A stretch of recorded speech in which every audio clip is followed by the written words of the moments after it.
Okay, so this is one out of 4 letters that I am now re-recording because I didn't realize that the audio was all messed up. But to whom it may concern, my name is Colleen McDonald and I am Morgan McDonald's cousin, and Jennifer Collette was my aunt by marriage on my paternal side. While I was mainly involved in Jennifer's life as a young child, I can attest to the abuse that Morgan and her sister suffered as children. There were times I visited where I witnessed Jennifer locking Morgan and her sister in the bathroom as infants and toddlers. On one instance that I wrote about was in a school journal from grade 2 or 3, which I have recently found and can provide if need be. I have witnessed verbal abuse from Jennifer towards Morgan's father and my uncle, Trevor McDonald. I can also recall listening to many aggressive voicemails left on my Nana Jane's answering machine while Jennifer was inebriated, which was very frequent. The voicemails were abusive in nature, generally directed towards Trevor about Morgan or her sister, and some did not even make sense because of the drug and alcohol use. Jennifer is a very manipulative, abusive, and quite adept at hiding her manipulative tendencies behind facades of over-the-top caring and understanding words. She's also skillful at expressing herself to make these facades seem very genuine, which further supports my evaluation of her manipulative personality. My personal opinion is that Jennifer was concerned with her image and knew her actions were wrong and needed to be explained away for those witnessing them. I do not believe that Jennifer has the ability to be a caring grandmother to Evie, as her actions as a mother have left a lot to be desired.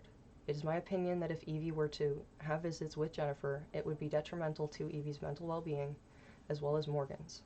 Additionally, I also do not believe that Jennifer is capable of handling Evie's autistic behaviors, as Morgan also exhibits autistic behaviors and Jennifer could not appropriately handle them. And just so that you know, this is me speaking like for myself now. I still feel as if she's completely unprepared to handle a single autistic child in or out of her home.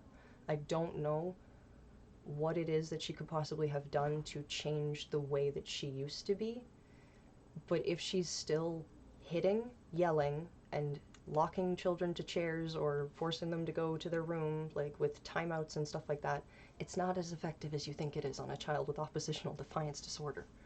It doesn't work for a kid with autism. They don't learn like that. You have to find different approaches, and she does listen once you actually work through why she has to listen. Evie, my daughter, does not want to cause disruptions in life. She wants to be able to move forward and enjoy life and be a party to whatever's going on, because she's always a part of everything that's going on. You can't...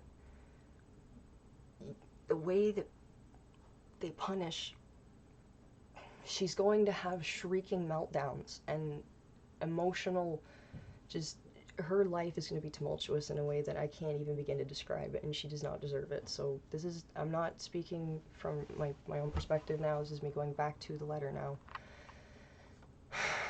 The last thing said was, additionally, I also do not believe that Jennifer is capable of handling Evie's autistic behaviors, as Morgan also exhibits autistic behaviors and Jennifer could not appropriately handle them. With Evie having ADHD and oppositional defiance disorder as well, I feel that Jennifer's inappropriate disciplinary measures would cause extreme mental and emotional anguish to Evie and set back her progress. As a parent myself, I feel confident saying that even the thought of her child potentially suffering the same abuse that she did is causing her mental and emotional anguish. We as parents want the best for our children. We want to protect them. This is especially true in Morgan's case. While I have not suffered the level of abuse that Morgan has from my own mother, I would be in absolute hysterics if there was the risk of my daughter being abused. It is my firm belief that Jennifer should have no access to Evie or Morgan whatsoever. Morgan has grown into an incredible young woman, despite Jennifer, and has educated herself on trauma and worked incredibly hard to overcome the consequences of her own abuse, so not to pass that on to her own child. I feel that the best decision that the courts can make is to deny Jennifer's motion to gain access to Evie. Thank you, Colleen McDonald. And this is no longer relevant, however, because my mother has been given what she asked for the most part, and now she goes one weekend out of the month.